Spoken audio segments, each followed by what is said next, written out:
नमस्कार, मैं अशोक कुमार पांडे और स्वागत है आपका द क्रेडिबल न्यूज पर। राहुल गांधी गए हैं विदेश और भारतीय जनता पार्टी के पीठ पैर घुटने कहीं ना कहीं लगातार दर्द चल रहा है। आखिर राहुल गांधी विदेश जब जाते हैं तो बीजेपी को इतना दर्द क्यों होता है और राहुल गांधी जर्मनी में कर क्या रहे हैं? एक सवाल उठाया गया कि संसद का सत्र चल रहा है, उसमें राहुल गांधी बाहर चले गए। मजेदार बात यह है कि 20 संसद के सत्र के मोदी जी चले गए बाहर, तब किसी को कोई दिक्कत नहीं हुई। संसद चलती हुई छोड़कर भारतीय जनता पार्टी के नेता और देश के प्रधानमंत्री नरेंद्र मोदी विदेश चले जाएं तो मास्टर स्ट्रोक हो जाता है और राहुल गांधी विदेश चले जाएं तो पेट और पैर में दर्द हो जाता है। देखते हैं राहुल गांधी कर क्या रहे हैं ऐसा जिसको भारतीय जनता पार्टी देश विरोधी बताती है, या फिर भारतीय जनता पार्टी को जिससे दर्द होता है। असल में राहुल गांधी 16 दिसंबर को म्यूनिख में गए BMW के कारखाने में और BMW के कारखाने का दौरा किया उन्होंने और उस दौरे के बाद कहा कि मुझे दुख है कि भारत में जो मैन्युफैक्चरिंग है वो कमजोर हो गई है। किसी भी देश की सफलता के लिए जरूरी है कि वहां पर प्रोडक्शन हो और हमारे यहां प्रोडक्शन घट रहा है। उसके बाद संबित पात्रा तुरंत आ गए टीवी पर, कहने लगे देखिए देश को बदनाम कर दिया। अरे भाई, अगर देश के अंदर मैन्युफैक्चरिंग घट रही है तो बाहर जाकर क्या वो कहेंगे मैन्युफैक्चरिंग बढ़ रही है? और कोई ऐसी चीज राहुल गांधी ने नहीं कह दी जो दुनिया जानती नहीं है, ये बात तो आपके अपने आंकड़े कह रहे हैं। मेक इन इंडिया लेकर जब आए थे नरेंद्र मोदी, नया नारा लेकर आए थे, तो 2025 तक उन्होंने कहा था कि भारत की जीडीपी में जो मैन्युफैक्चरिंग है उसका हिस्सा 25% तक हो जाएगा। अगर चाइना को देखिए तो वहां पर 29% है, जर्मनी और जापान को देखिए तो वहां पर 20% भागीदारी है टोटल जीडीपी में मैन्युफैक्चरिंग की। लेकिन 2014 में जब मेक इन इंडिया शुरू हुआ था तो भारत में जो मैन्युफैक्चरिंग सेक्टर की भागीदारी थी वो 17% थी।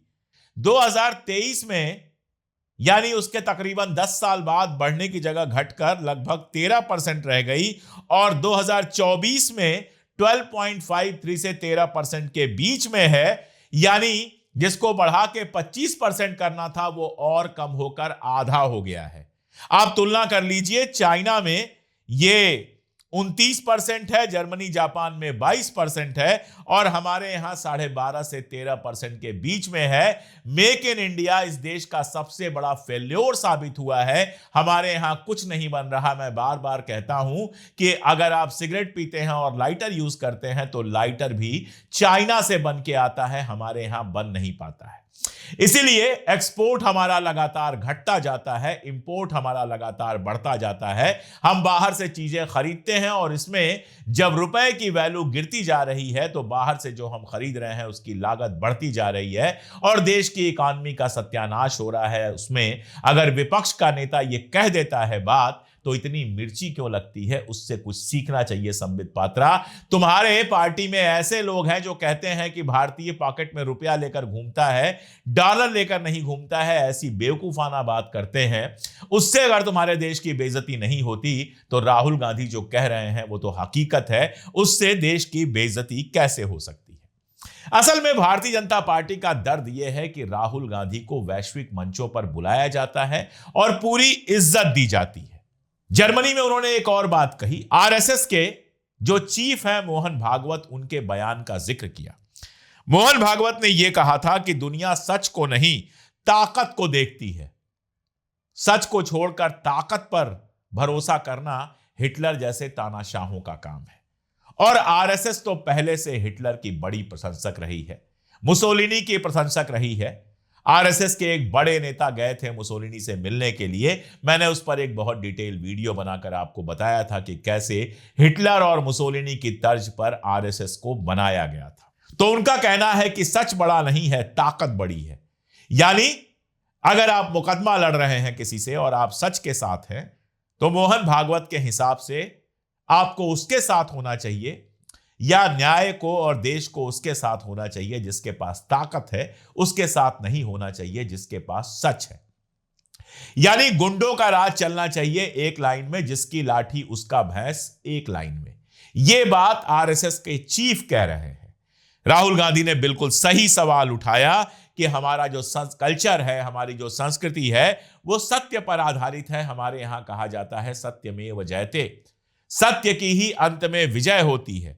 उन्होंने कहा कि आप किसी भी धर्म को देख लें, चाहे हिंदू, चाहे मुस्लिम, ईसाई, किसी भी धर्म को आप देख लें, सच को हमेशा सबसे ऊपर रखा गया है।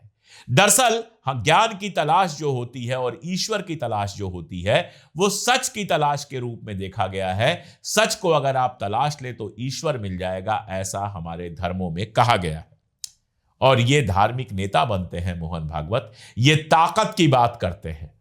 अगर इन्होंने रामचरितमानस भी पढ़ी होती तो इनको पता होता कि रामचरितमानस यही बताती है कि सोने की लंका होने के बावजूद, लाखों की सेना होने के बावजूद, दुनिया भर की ताकत होने के बावजूद रावण हारता है और सत्य के सहारे राम की विजय होती है। इसीलिए एक दोहा आता है वहां पर, रावण रथी विरथि रघुवीरा, यानी रावण के पास तो रथ है और रघुवीर जो है, राम जो है, वो तो बिना रथ के हैं। कैसे युद्ध होगा ये चिंता होती है।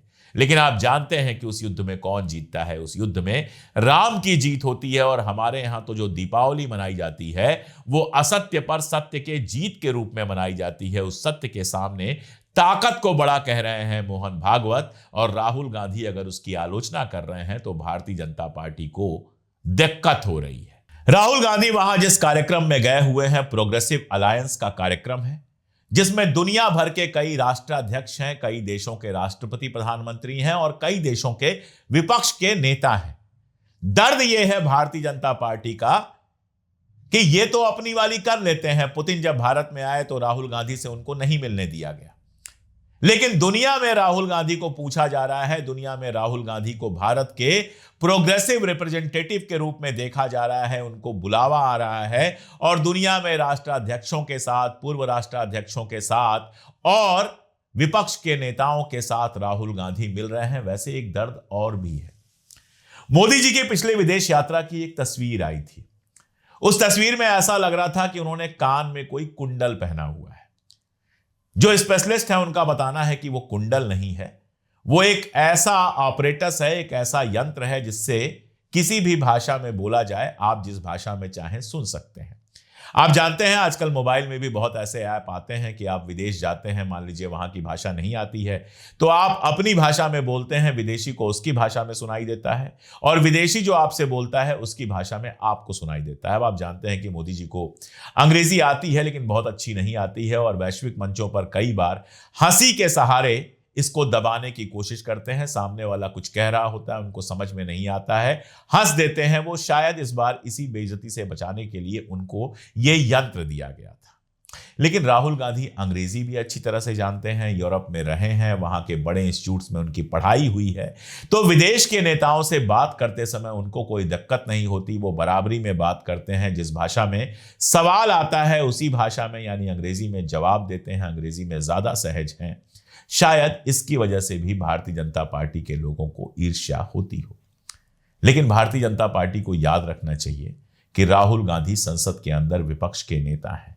आप भले उनको सम्मान न दीजिए, मजबूरी में सम्मान दीजिए, आप भले विदेश के नेताओं से उनको मिलने न दीजिए, लेकिन विदेश के नेता जानते हैं कि भारत के अंदर विपक्ष की और जनता की आवाज कौन है। इसलिए राहुल गांधी को बार बार बुलाया जाता है और राहुल गांधी बिना डरे बिना रुके जो सच बोलते हैं, वो आपको बुरा लगे तो अब बुरा लगे, क्या किया जा सकता है। आपको तो किसी का भी सच बोलना बुरा लगता है। मेरी बात से अगर आप सहमत हो तो कमेंट में जरूर बताइएगा, और अगर असहमत हो तब तो जरूर बताइएगा कि क्या मैंने कुछ गलत कहा। जुड़े रहिए हमारे साथ, देखते रहिए हमारे वीडियोस। अगर चैनल सब्सक्राइब ना किया हो तो सब्सक्राइब कर लीजिए। ये वीडियोस दोस्तों और रिश्तेदारों को भेजिए, क्योंकि सच को दूर तक जाना चाहिए। और अगर हमारी ताकत बनना चाहते हैं तो आप हमारी मेंबरशिप ले सकते हैं बहुत आसानी के साथ। जो आपको बार कोड दिख रहा है उसको आप स्कैन करके मेंबर हमारे बन सकते हैं, या फिर ज्वाइन बटन दबा सकते हैं, या हमारे पिन कमेंट और डिस्क्रिप्शन में जो लिंक्स दिए हुए हैं उनको फॉलो करके भी आप हमारी ताकत बन सकते हैं। आज के लिए इतना ही, बहुत शुक्रिया।